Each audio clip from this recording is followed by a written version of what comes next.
Eric Oderland, entraîneur méconnu, et qui vient avec un adjoint qui a pour nom El Fakiri, qui lui jouait en Ligue 1 il y a quelques années à l'AS Monaco, lorsque l'AS Monaco était entraîné par Didier Deschamps, donc ça date.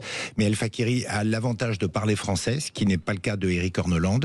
Donc Orneland, il a entraîné, il vient du club du SK Brandbergen, qui est un club norvégien, qu'il a gagné la coupe, et il a fini 2 fois deuxième. Il avait également entraîné Rosenborg, il avait également entraîné Haugesund.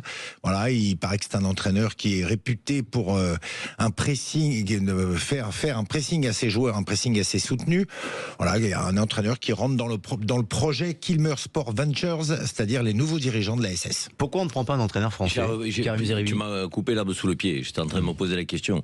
Vous voulez prendre qui comme entraîneur français? Un inconnu notoire, il y en a quand même sur le marché. Ah non, mais j'ai rien contre les entraîneurs français. Je dis quel est l'entraîneur français qu'on pourrait prendre à l'heure actuelle. Non, mais on croit toujours que les étrangers sont meilleurs que les Français. Et là, en l'occurrence, j'ai rien contre cet entraîneur, je le connais pas. Donc pressing, tout ce qu'on veut. Mais il y a quand même des joueurs français ou des anciens joueurs qui ont été formés, qui ont passé les diplômes, qui sont sur le carreau. On pourrait peut-être aussi un peu leur faire confiance.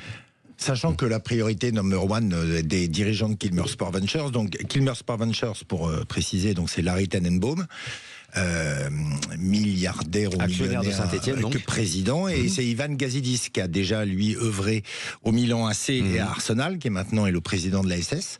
Et en fait, il y avait leur priorité initiale, c'était Wilfried Nancy, qui lui entraîne aux États-Unis, le club de Columbus Crew, pour pas dire de bêtises.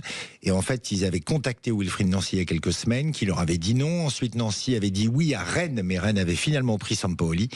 Et voilà, maintenant, ils prennent Eric Orneland. Ouais. Et pour revenir sur ce que disait Karim, les entraîneurs français libres, on peut dire qu'à Saint-Etienne, on a déjà donné. Je pense notamment à Claude Puel, qui n'a pas véritablement réussi lort de son passage dans le Forez. Le CEO de Ivan Gavitz, à mon avis, doit avoir aussi ses connexions sur ces pays-là.